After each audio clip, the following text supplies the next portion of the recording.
இந்த சுதந்திரிக்கிற அனுபவத்துக்குள்ள நம்ம போறோம். எதை சுதந்திரிக்க கூடாது முதல்ல தெரிஞ்சுக்கோங்க. பொருள் கடையில் போய் வாங்க போறோன்னு எதை வாங்கலாம்னு தெரிஞ்சுக்கிறத விட எதை வாங்கக்கூடாது நம்ம தெரிஞ்சுக்கணும். எனக்கு தெரிஞ்சவங்க சொல்லுவாங்க, நிறைய கிடைக்குதுன்னு கழுதை விட்டையை வாங்கிட்டு வராங்கன்னு, நிறைய கொடுக்குறேன்னு தேவையில்லாத வாங்கிட்டு வராதிங்க. அப்போ எதை வாங்கலான்றதை விட முதல் என்ன தெரிஞ்சுக்கணும், எதை வாங்கக்கூடாதுன்னு தெரிஞ்சுக்கணும். எதை வாங்கக்கூடாது தெரிஞ்சுக்கிட்டோம்னா அல்டிமேட் நமக்கு என்ன தெரியும், எதை வாங்கன்னு தெரியும், எங்கே நிற்கக்கூடாது, எங்கே போகக்கூடாது. எப்பொழுது நம்ம எதிர்வினையான காரியத்தை நம்ம பயணிக்கிறோம். வாங்கல தெரிஞ்ச நமக்கு எதை வாங்கக்கூடாதுன்னு நமக்கு தெரியறது கிடையாது.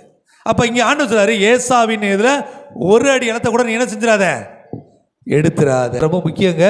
இந்த நாட்களில் நம்ம ரொம்ப எச்சரிக்கையாக இருக்கணும், மட்டும் இல்லை நம்ம கவனமாக செயல்பட வேண்டிய நாட்கள். ஏன்னா இந்த உலகத்தின் ஆசீர்வாதத்தை தருகிற பொல்லாங்கனுடைய காரியங்கள் நமக்கு தேவையில்லை. ரொம்ப நாள் பசியாக இருந்தவனுக்கு ஏதோ ஒன்று கிடைச்சா போதும் நினைப்போம். இந்த சுற்றி தெரிந்து நமக்கு ஏதோ ஒன்று கிடைச்சா போதும் அப்படின்னு நினைக்கிற எண்ணம் நமக்குள்ளே இருக்கக்கூடாது.